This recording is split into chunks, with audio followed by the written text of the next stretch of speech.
kale ne bw'osobezeeyo ng'osobezeeyo kuba oba osobezza wakati wo na Allah, mukazi n'omwenderako eyo musango oli wakati wo ne Allah, oyinza okwewozaako nga ne Allah kintu kyali kintimbye pasina gye nyinza kiddukiza n'engwa mu nsobi eyo, aga ndi kale nakutonda bwe ntyo genda. Naye omukyalo ono muzibu nnyo, kati bagamba batusobola kumuwa buvunaanyizibwa bwe, kale sigalayo osobezeeyo naye okuleeta omukyala nga tafunye hukuukuze. Allah kyava atugamba nti yawma yafiru lmaru min akhihi wa ummihi wa abihi wa sahibatihi wa banihi lwaki likulli mrii yawma idhin sha'nu yugunihi, buli omwanyoonya ayogere ki ekimuyisa ku mbeera gy'agenda okulaba yawma alqiyama. Bufumbo buzibu nnyo, bangi babutomera nga tebasoose kubuyiga ne babisanga eyo, buli omu n'avuya nga bw'aba ayagadde. Tubadde twogera ku huquuqu z'omukazi n'omusajja, ebivunaanyizibwa tubyogedde, era omuntu abadde awandiika kati mwali mu muyitirivu mu majaali ago oba mu sekite mulungi nnyo, kuba twogedde ebintu biyitirivu okuviira ddala eri ku khitiba.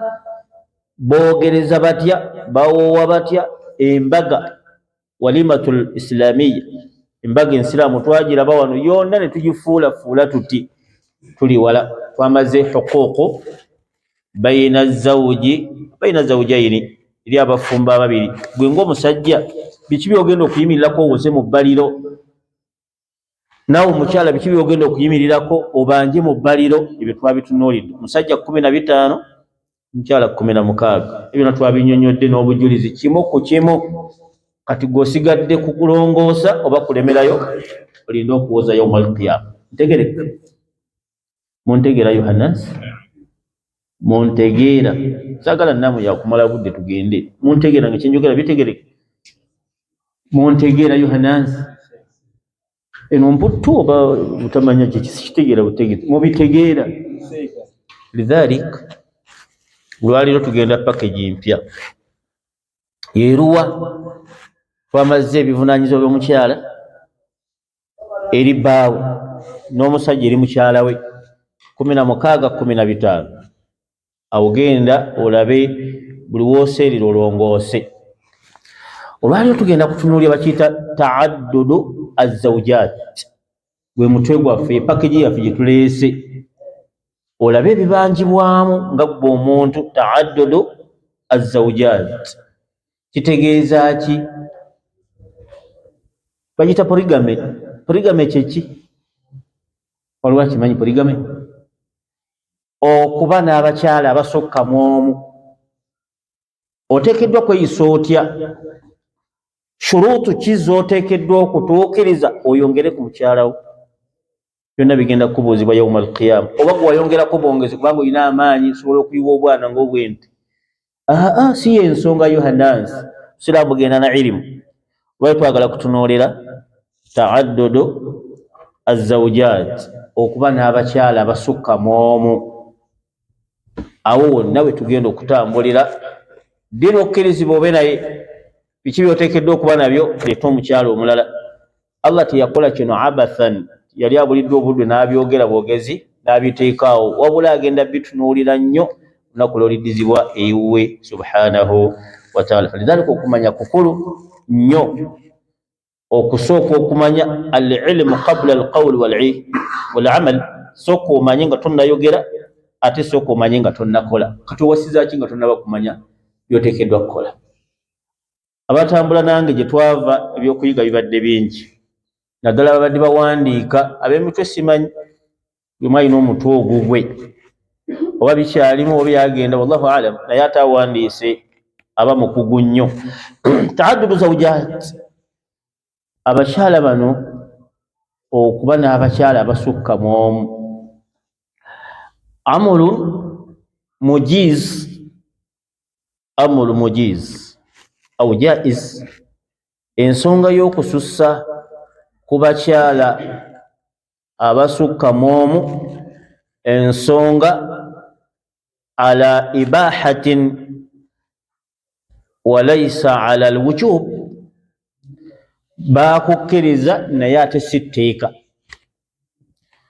Kubeera n'omukyala asukka mu omu, amuru ala alibaha, bakikkiriza Islamu bukuta walaysa ala alwujub sitteeka nti oteekwa okuba n'abakyala basukka mu omu. Awo ntegereka, awo muntegera Yohanas. Lidhalik Allah bwe yali ng'ayogera ku nsonga eyo yayogera n'agamba nti wa in khiftum alla tuqsitu fil yatama fankihu ma taba lakum min an-nisa mathna wa thulatha wa ruba'. Nagati wa in khiftum alla ta'dilu fawahida. Allah bwe yali atandika aya eno yagamba nti wa in khiftum, bembanga mutidde alla tuqsitu fil yatama.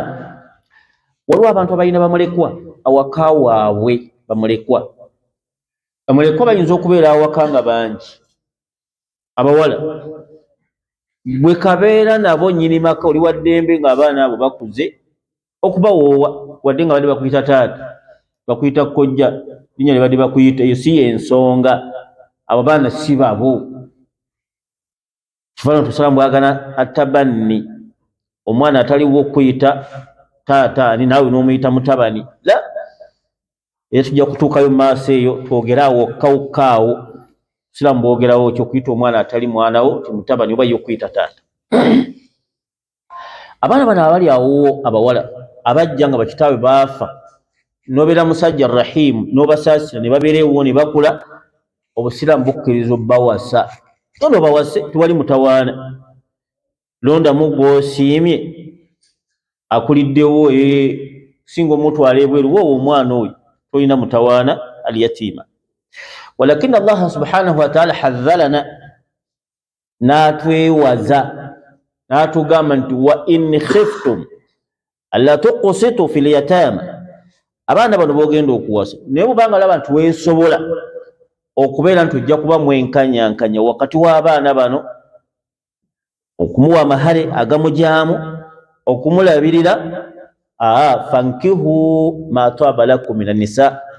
Genda onyonye abalala bano baveeko bagabe bagende bawa abantu babatwale, gwe tosobola. Lwaki togenda ogw'obutalabira mwana ono omukyala ono mulekwa? Allah n'atugamba nti fankihu ma taba lakum min an-nisa. Genda owase yenna gw'oba oyagadde, kubanga an-nisa'u kathirat, bangi. Va ku mukyala ono, mwana tojja kusobola, yatiima taata yafa, ali awo akuliddewo, ate ogenda mumusambizo by'abakyala bo. Mubaleke abalala babatwale, fankihu ma taba lakum min an-nisa. Ngende munyonye abalala eyo yonna be mba mwagadde. Laba n'atugamba nti mathina, sobola okuwasa eyo b'oyagadde ababiri, wa thulaatha, sobola okwongerako ku babiri, babifuuka bameka? Basatu, wa ruba', oyinza n'okuweza abana. Naye bano baveeko al-qist, okwenkanya, maana al-qist al-adil. Mwana ono ng'omututte ate ye alina enkizo gw'owasizza nga muki? Nga mulekwa, naddala ng'abadde wuwo. Muleke abalala bamutwale, sigala n'abantu bo mu ngeri efaanagana eyo. Oba oyagadde kwongerako, genda mu bali bonoosobola, kuba bali balala nnyo ate ku ono. Allah n'atugamba nti fankihu ma taba lakum min an-nisa. Tibu nafsi, mukyalo oyo gw'ogenda okuleeta, mala kulaba nti omutima gumusiimye eri mu khitiba gye twalaba mu kwogereza, boogereza bate twavaayo. Kati toleeta mukyala gw'ogenda kuvuma, mukyala gw'ogenda kulangira, mukyala gw'ogenda kukuba, ebyo babikugaana. Kyavaga nti fankihu ma taba lakum min an-nisa. Be muwulira nti abakyala mubaagadde, ojja kusobola okutambuza naye life, fankihuhunna, mugende mbawase. Lidhalik Allah n'atuta, osobola okuwasa abameka? Ababiri. Osobola okuwasa abasatu, osobola okuwasa abana. Osobola okuweereza abana ku bano bamulekwa oba onoobasobola, tolina mutawaana. Oba tobasobole batabala babatwale, abalina obusobozi kwegenda onyonye awalala mu ngeri efaanagana bwe. Awo tutegerekese. Walidhalik nga tonnaba kwongera ku mukyala, waliwo shuruutu n'eddawabit. Shuruutu waddawabit, waliwo obukwakkulizo. Buli muntu ayagala okwongera ku mukyala owone ekibambulira ky'ebibuuzo bayina yadayi llahi subhanahu wa ta'ala. togenda kuva mu bbaliro kujjako ng'obuuziddwa ku mukyalo oyo naye nga bamukubuuziddwako. kullukum ra'i wa kullu ra'i mas'ulu an ri'ayatihi, abange mulina obuvunaanyizibwa, buli obuvunaanyizibwa we bubeera bagenda kubukuuzaako. N'atuuka n'okugamba nti warrajulu ra'i fi baytihi, n'omusajja okumulaba awaka mukulembeze, wa mas'ulu an ra'iyati, agenda kubuuzibwa ku abo yali agira akulembera. Wakadhalika wa mra'atu zawjatun ra'iyatun fi bayti zawjiha, naye agenda kubuuzibwa, genda kulaba akayisanyo yawma alqiyama. Ate nga nabbi aleka abyogere tagenda bisazaamu, teri abisazaamu okujjako nabbi amala kudda oba omubaka omulala, naye nabbi teriyo mulala okujjako ye yasembayo Muhammad. Byaleka ayogedde bye bigenda okulabika mu bbaliro yawma alqiyama. Lidhalika kunu ala hadharin, bannange mwegendereze nnyo abalina abakyala, olunaku lujja kutuuka ofe ate era ng'ojja kufa. Naye ebyo byonna ogenda kubiraba mu bbaliro nga Allah abikubuuzaako, ate ng'empangala ejja kubeera mbi mu kabbuli singa weeyisa bubi. Shurut, obukwakkulizo obwa ta'addudu zawjaat, buli ayagala okwongera ku mukyala we buno wammanga. Akasookera ddala al-adilun bainahunna, abakyala abo booleese olina okubeera ne adalatun. Al-adalatun, obwenkanya oteekwa kuba nabwo. Obwenkanya bubeera muki? Mu nafaqa, kubalabira service. Amma al-mahabba, okwagala ekyo teri akwatako, yagala nga bw'oba oyagadde.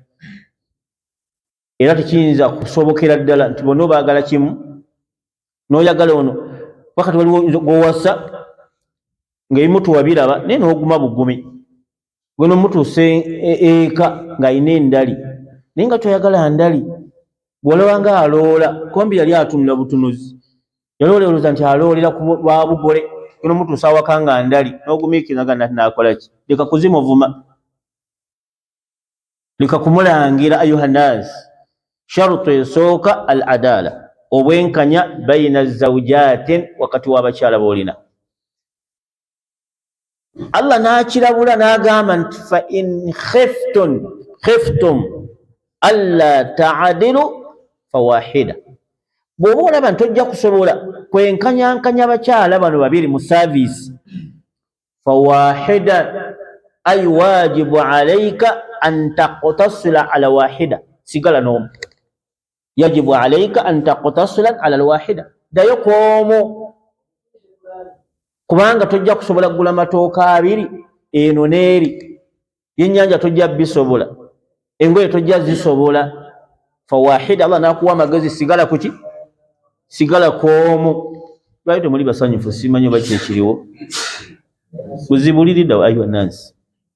Idhan fawahida, sigala kwomu. Owokubiri muveeko agenda kufuukira akayinja mu ngatto yawma alqiyama. Ebyo na Allah yaleka abitulaze bulungi, nabbi n'abinyonyola bulungi. Sigala ku mukyalo omu, towasa mukyala wakubiri nga toyina busobozi bugenda kuwa saavisi abakyala abameka? Ababiri oba basatu oba abana. N'osingana muganda waffe omusiraamu kubanga yapoose, n'agenda gye yapoose n'afunayo kasente ke emitwalo 12, n'akola bajeti ye n'evaayo.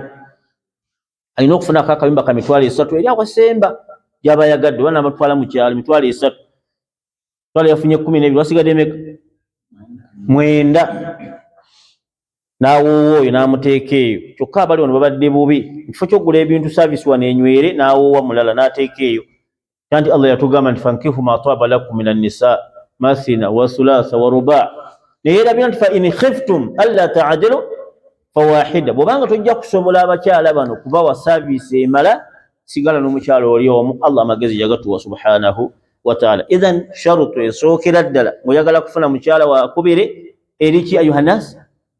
Al-adilun fi nifaq, fi infaq, al-adilu fil infaqin, mu kugaba saavisi wano. Endya z'abaana bo, baana beeno basoma n'abeeno basoma, bambala abeeno n'abeeno bambala. N'olina wootuka mu maka, bamuyita haja ayina amaka, n'atuuka ku bwana n'obutuukako nawe n'ogamba nti ni Mungu wange, ng'olina obuyinza, buno bwana bwa musiraamu. empali yakutuka wakati kakutuka wakati sente zabule zigatta wakati wano kalunda nte ku kyalo kabuto katumbidde obuviiri bwengedde buli kaseera ko kaba kakuse nati sikusinjala kalwala ndwala eryawo bwe kaseera bakakuse kalwala empewo nekayitamu kali awo naye nye takategeera kuba asiiba kusiiba eri wa mukyala mwekulu aliko amakulu kyala mugole ntabumanyira kumanya yabuza n'abuleka eyo abuuza nti nawe oli wa wano gwani nze twaka kabanda kale namati omwana wuwe la ayuha alikhwa ensi yembeera tutunulye obusiraamu butugamba ki lidhalik aladlu bainahunna oteeka okuba nga oli mwenkanya wano we bunaakulema ku nsi linda okubyogerera yauma alqiyama ate nga tolina bwogenda kwifuna shortcut odduke ogende kitegerekese sharutu esooka ng'ogenda kwongera ku mukyalawo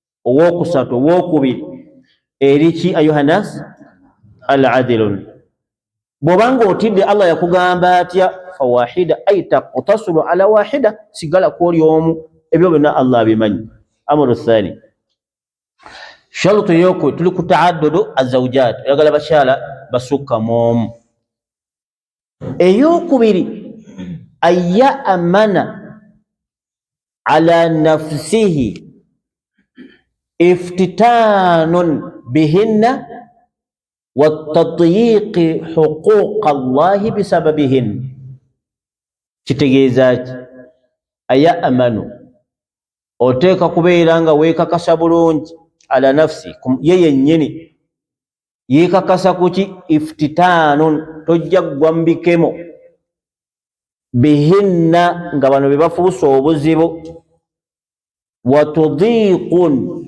osobole okubeera ng'onyigiriza huquuqa Allah obutatuusa mateeka ga Allah bisababihinna olw'abakyala abangi b'olina idhan oteeka okuba nga awoli bulungi tojja kukola nsobi nga nsobi kya yohanansi tojja kwekubira tojja kugula bimu ng'obitwala eri anti osobola kyokka te bwe weebali bino bitwala eri bye bigenda kuba gy'oyagala beera ng'omanyi bulungi tojja kukola nsobi ng'omenya amateeka ga Allah lwakubadde abakyala b'olina abangi ojja kutuuka okubba olimbe owayirize kuba tokyabasobola tunula olabe nti oli mumativu tojja kugwa mu nsobi olw'ensonga lwaki lw'abakyala bano b'olina lidhalika qala rabbul alamin Allah yatugamba nti ya ayuha alladhina amanu abange mwe abakkiriza mwenna inna min azwajikum wa auladikum aduwwun lakum fahdharuhu abaana abo emulaba mugenda okuzaala mu bakyala abangi n'abo abakyala balabe gye muli laki abayita abalabe ya yohanansi bagenda kufuukira ettabbu yauma alqiyama balabe ontobalaba onyumirwa oseka okola byoyagala naye aduwwun lakum abo bagenda kufuuka balabe bennyini yauma wallahi bagenda kuba bakalu nga balinga takulabangako buli kantu nga bakajjayo oba ogenda muli ogende nabo bamaze okulaba tettabbu eyengedde Allah natuga nti aduwwun lakum fahdharuhum abantu mubegendereze wowaleeta naye wegendeze namba egyekuma obunene n'amasuuliya obuvunanyizibwa bugejja n'ebibagenda okuwandikako bingi abaana basoma obutasoma kw'abaana ttabbu ya ayuhanansi olabe yagamba nti azwajikum wa auladikum aduwwu abaana bano bagenda kufuukira balabe lwaki ate basoma obutasoma bwabe bonna ogenda buwoza yauma alqiyama ate abakyala bayambala engoye balya banywa gwewakolanga kyolaba ekisaanidde ku ggwe Allah natuga nti fahdharuhum eyo embeera oba togisobola gireeki gyewale giveeko oyitewo yauma alqiyama sharutu eyokubiri oteeka okubeera ng'oli mumativu abantu bano tebajja kukufuukira kayinja mu ngatto oteeka okubawo byonna byagiraki bibeetaaga abaana basoma abaana bambala n'ebisigadde awo ntegereka oba ebulamu sharutu eyokusatu ng'oyagala kwongera kuki ku mukyala bino bitunuulire ojja kuyitawo obisobola genda mu maaso tobisobola fawahida alwajibun an taqtasila ala alwahidatin sigala n'omu kyekirwajibu owase alina bwe batosobodde omwo beererawo idhan tugenze ku point eyokumeka tuli ku ta'addudu azawjat kyo kitegereka mukitegeranga kya Yohanas mukitegeranga ki malobozi gade manje aganyo kudde naye ate mukumpa nijigala zisimanyi ta'addudu zawjat okitegeranga ki oli mu mmotoka netumanyi gyeraga Sheikh Waf oyo ayagala okwongera ku bakyala be ku mukyala biki byoteekeddwa okugoberera owone yawmal qiyama tuli kuyakumeka point tugenda kuja kusatu eyokusatu gye yatugamba yeeruwa an yakuna qadira omuntu oyo ateekwa kubeera nga asobola alina obusobozi ala i'faihinna wa tahsinahunna i'fa'uhunna wa tahsinahunna oteekwa okubeera nga enkaso gimanyi bulungi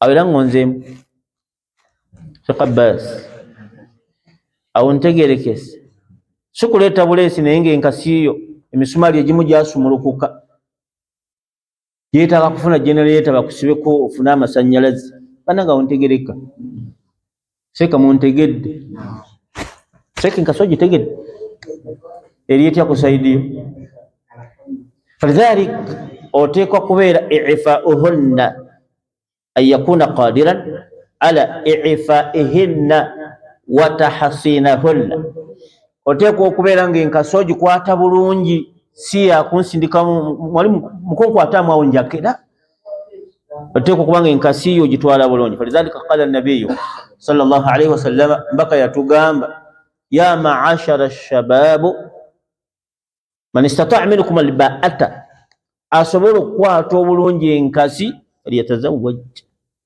kigambo ekyo kirimu amakulu mangiko naye agamu amakulu ennyo alba'atan kitegeeza okuba nti enkasi ogikwata bulungi lwaki alla yajriba alayhinna asharru walfasad inna allaha la yuhibbu alfasad baleme okugwa mu nsobi seko kitegere baleme okugwa mu nsobi inna allaha la yuhibbu alfasad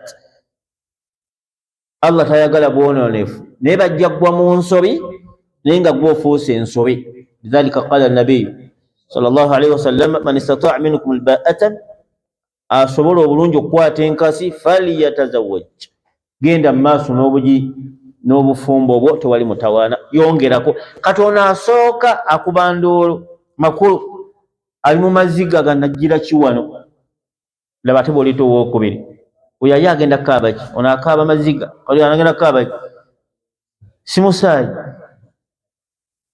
tagenda kukaaba musaayi ono asooka yeebuuza naye Mungu wallahi yangerera lwaki ate simanyi oba nabadde ki ennaku zo ate mbadde bulungi ne tuli emirondo tugenda kugimala mu ttale bantu bali emirondo naye baganya okukyuka mirondo kugenda kukolera ki pawa ya mirondo ntono nnyo oli abayagala kuba sente aguyimbira guno gwolaba ki ensolo weefiirawo ogisalirawo temuli maanyi matono nnyo agagenda agakolagana n'eki ne imaamu oli batule zitandika okukola obulungi falidhalik kiva ku ki Allah yali yatonda batule ziri bbiri muzimanyi batule muzimanyi wali musajja atalina batule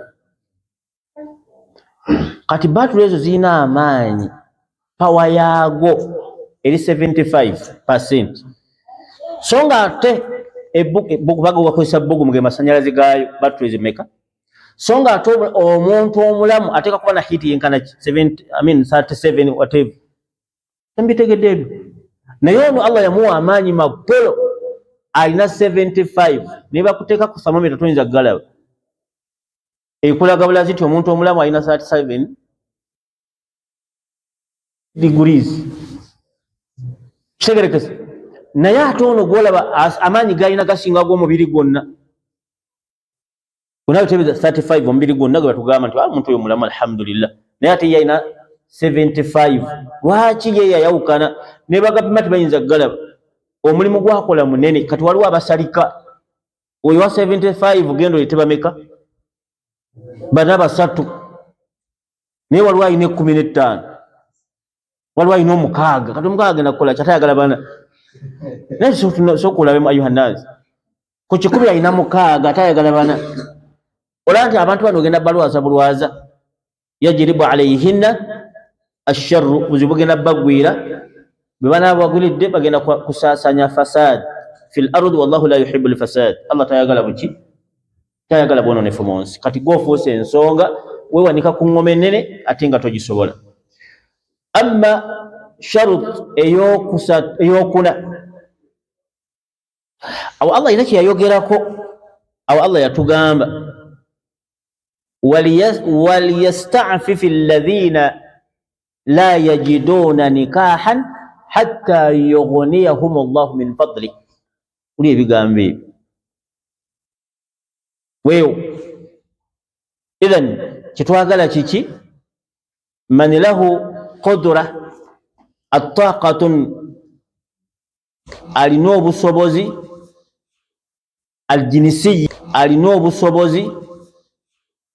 aljinisiya okutambuza obulungi ekyuma agenda aleeta omukyalo mulala nga nebituvudde waggulu binyonyesa. Ensonga eyokuna an yakuna lahu sa'ahu wa infaqi alayhin, an yakuna lahu sa'ahu wal infaqi alayhin, ateekwa okubeera nga alinawo akantu mukategeera Yohannas, ateekwa okuba nga alinawo ku kasente akanasobola okutambuza amaka. Naye Allah n'atuwa amagezi waliyasta'fifi alladhina la yajiduna nikahan hatta yughniyahum Allah min fadlihi. Waliyasta'fifi alladhina la yajiduna nikahan, atalina busobozi agumikirize hatta yughniyahum Allah min fadlihi.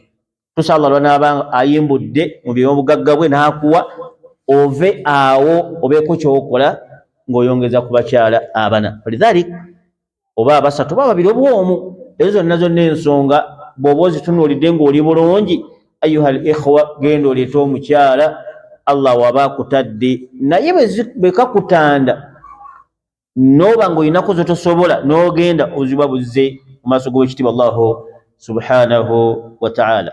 Akategerekese shuruutu z'okwongera ku mukyala tuzitegedde. Amulina oyimiridde otya atanaba mufuna kyogenda okukola okitegedde ayuhannas.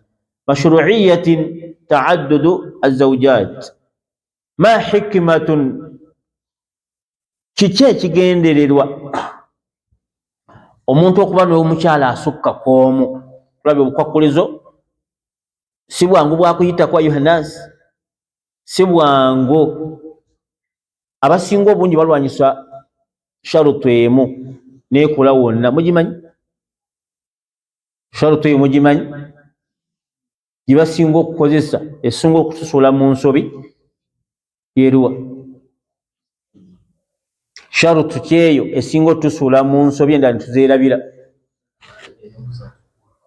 yokusatu yeruwa? Waliwo agijjukira? Mukulu agambye yokusatu yeruwa? Ey'enkasi. Onale bwagambye y'enkasi eyo yawulya masha Allah n'aleeta awo n'abutuma awo gana ne libeera awo. Eyo tusudde mu nsobi. Abantu tosobola balabirira obwana olyoka obuzaala kubanga olina amaanyi agalwana. Bwana ne bubeera awo tebusoma, buli awo amannya gali awo tegategereka. So Allah atuyambe ayuhannas. Idhan mashru'iyyati ta'addudi az-zawjat. Lwaki Allah subhanahu wa ta'ala yatuta twongere ku bakyala be tulina? Awwalu amrin, ensonga esookera ddala, kad tamuridu mra'atun wa tahidu, kyala asobola okulwala limuddati usbu'i kamil au shahri au shahrayn. Kyala ayinza okulwala omwezi gumu oba ebiri, wiiki 3. Kati waba alwadde oba ogenda kukola otya? Wena wootuuka swabulu neegaana nga ne bwolaba endiga nga ziyitawo ga mungu ono alhamdulillah omukazi awona ddi, mulabira nendiga okuyitawo, oba embuzi waliwo ekintu kyereka something rotating in your heart, uli ekintu mutima kikugandi kati ndigeyo kati tugenda kusasula sente laki tomala ekiyetaago kati ebizo bijja lwaddi mukyala agaanye okuwulira ki okuwona naye olulwala nga waliyo omulala waliwo obuzibu yohanasi ng'omulala asinda musujja gwe eri ng'osinda nayo byoyagala lidhalik eyo nsonga akbaru min asbabin lima ajaza Allahu jalla wa ala ta'addudu zawjat nsonga emu ku nsonga enkulu lwaki Allah yakkiriza omusajja okwongera ku bakyala be.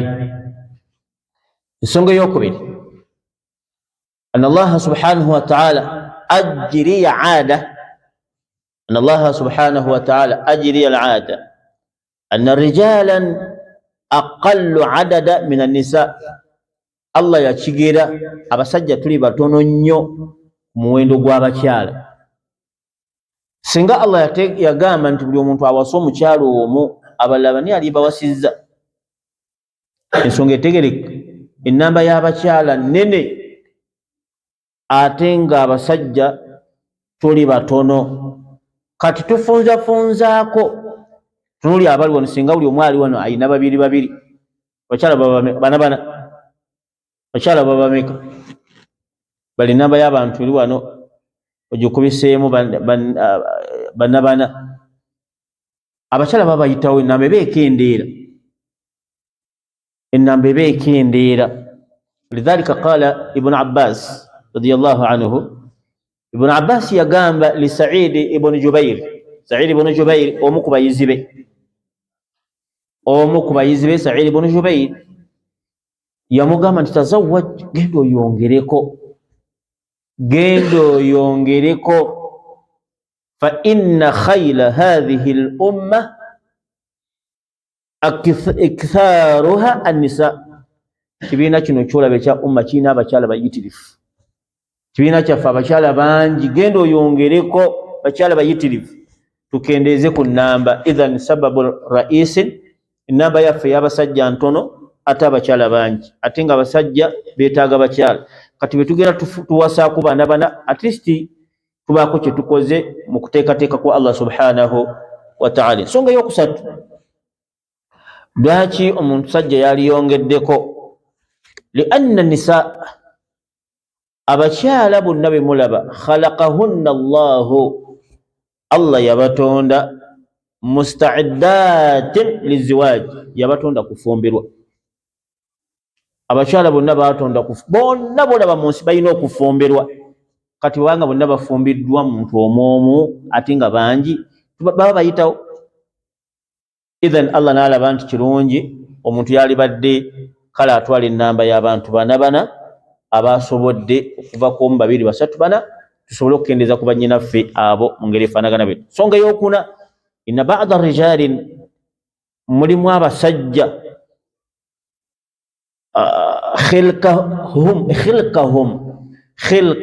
obutondwa bwabwe lahum quwwa balina amaanyi la yasbiru ala wahid waliwo naturally ng'alina amaanyi omu talina kyakola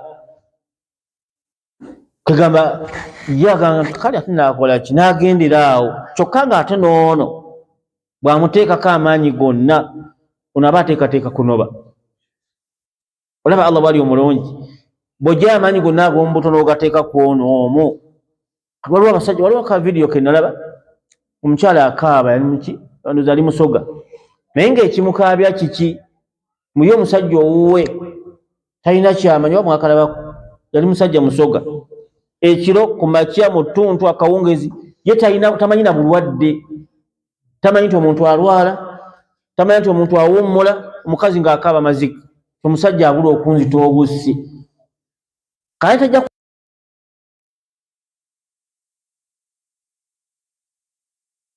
kana bwali oba oli awo ng'avudde ku lulimbi akomyewo yagenza okugenda yamaze kusabula oba oli awo ng'akomyewo ze engoye naga nti yitawo ate baba bakambo bazibu n'ovaayo ku ngoye ate n'okola ki kuba by'oyagala gyebiri n'agenda aba akomyewo ku 10 olumala okulya emmere agati jangu kati bwabwongera magalibi nga yewooyo kati bwajjidde ku magalibi golowooza buli anaakoleka aneebakanaga nti kati gyebali Allah n'abitunuulira. Ddiini y'obusiraamu erimu ebirungi bingi nakati gwali watugenda olita omukyala omuzaana ono awona ebizibu kati osenga omuntu baganda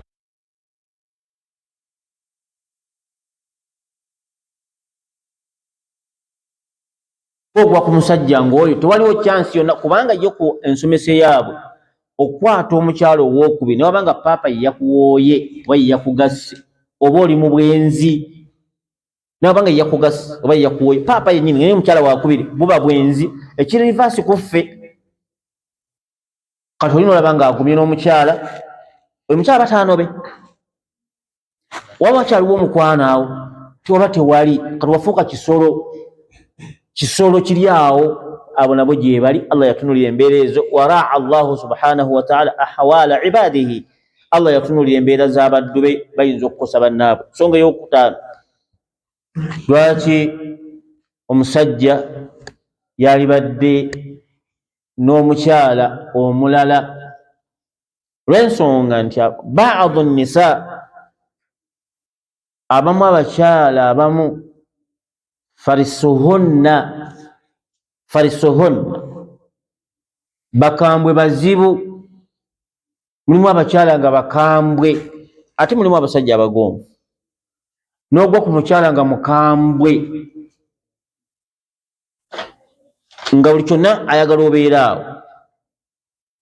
Mukambwe akuvuma takola saavisi nga bw'ozaagala tolina weekyusiza so wano weekyusa n'omuwamu tayimu nakkakkana naye n'akimanya nti bwe naakambuwala ennyo ajja kunviira agende naye waba akimanya natandadda n'empyazi kuyisaamu nakkuba luno nakuliza ne rivansi nagali genda nakkuba ne rivansi ate nti okumuddiza bw'anaagenda ebizibu ebyo byonna Allah yabitunuulira Rabbul Arshi wassama n'atuteekerateekera enteeka ennungi ffe tugikwata obubi ayuhannaasi.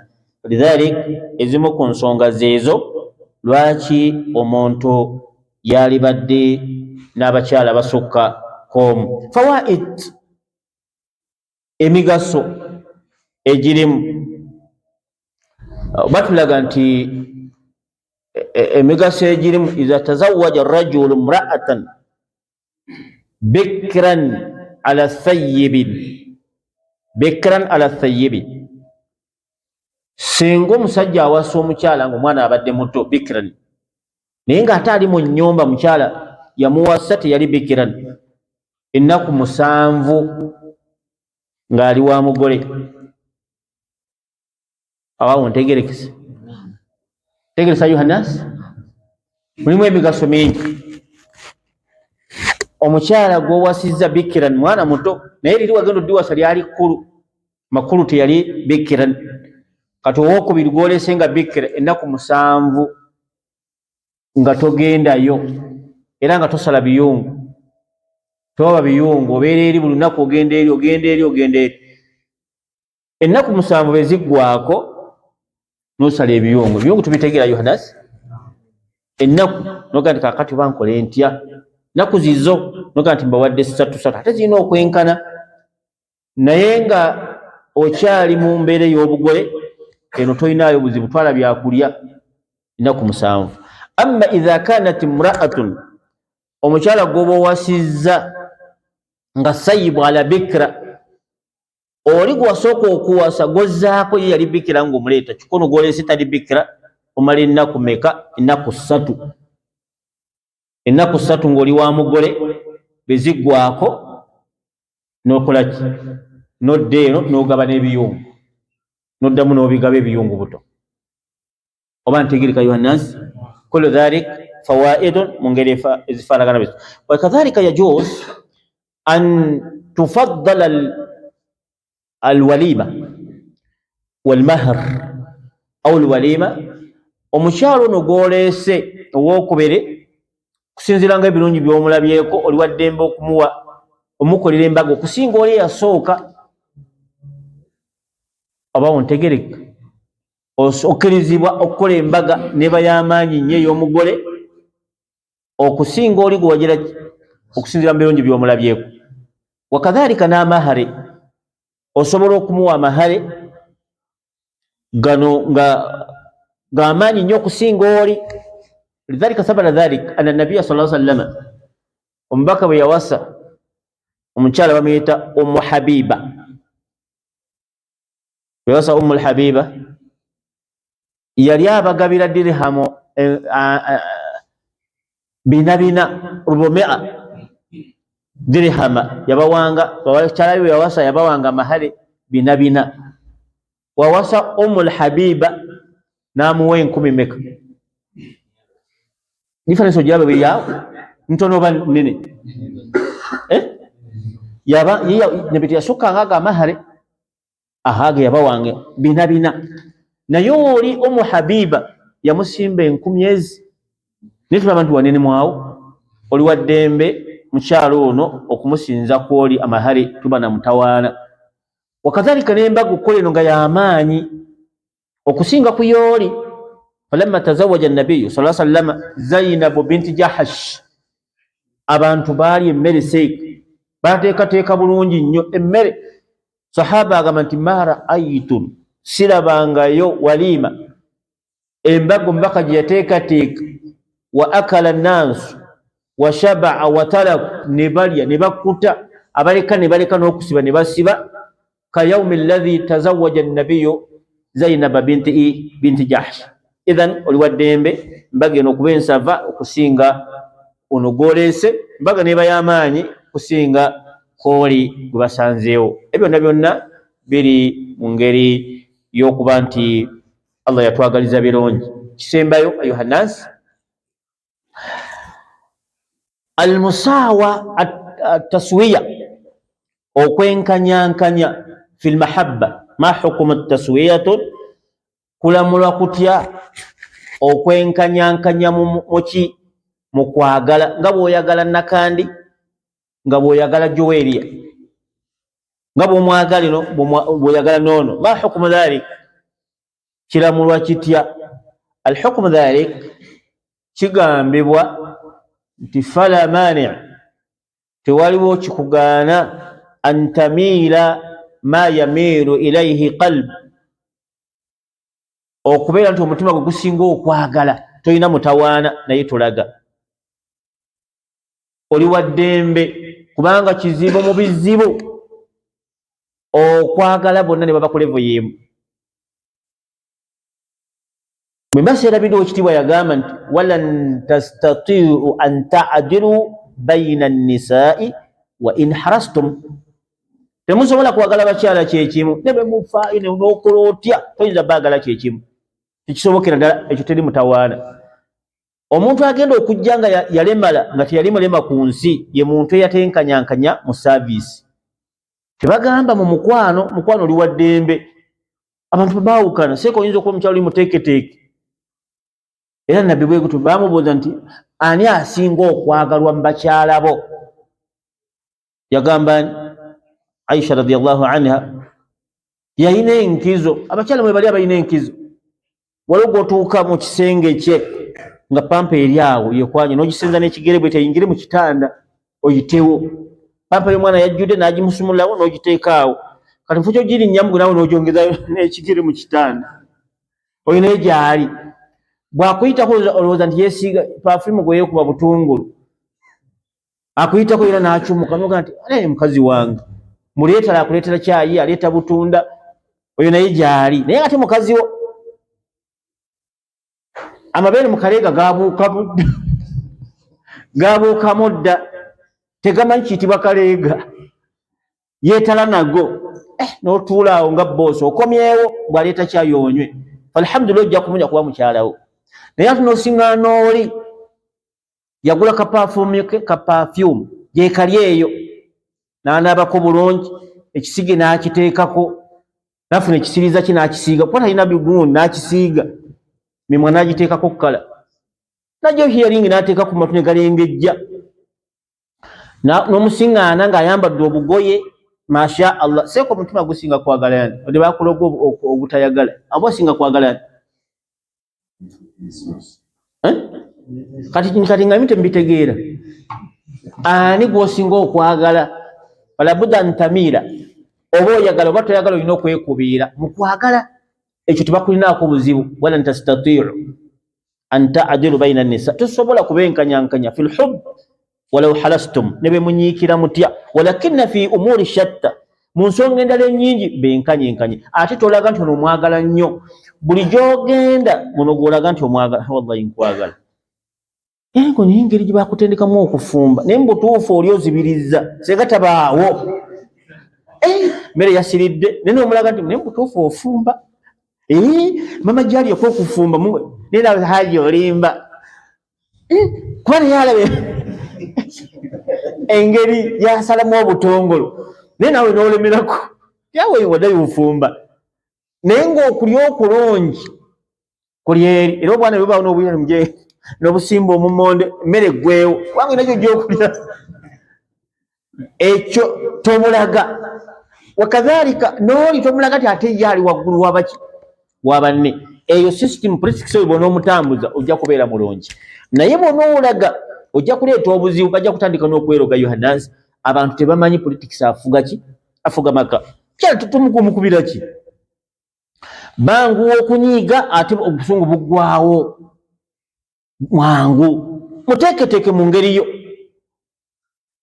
manyi tayagala nnyo empuuta gigule gitwale sikira obugundi bwobufuna akasawo ko buteekemu webuli oba olukumilukumi ajja kusiima mugulireyo ku lugoye abakazi Allah yabakola mu ngeri yaabwe yagamba omu muyizi ayitibwa dokita omu ayitibwa Shairaz Namborozi sajja mu Italy naye yagamba nti inna muraata hiya tiflatu lkabira lyeryana ettekkulu omukyala hiya tiflatu lkabira lyekyala ettekkulu musajja asomesa nnyo ebyobufumu musajja mu Italy Allah yamuwonya erimu nnyingi ne mu bintu birala bingi yali musajja munnamagye naye lwaki politics afuga omwana yafuga omukyala genda ogule olaba emputa ajagala nnyo gigule obufi bwa meka 15 si 5 bwa 10 era omukyala okumanya nti alinga erabola omwana omuntu naye nga ate mukulu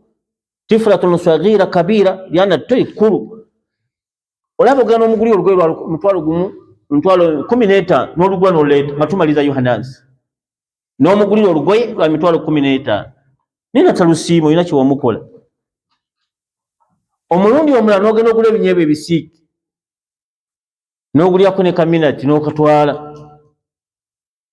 n'ogulirako naki n'ekiwagu ky'amenvu kya 15 zose nemmeka okutwaliza wamu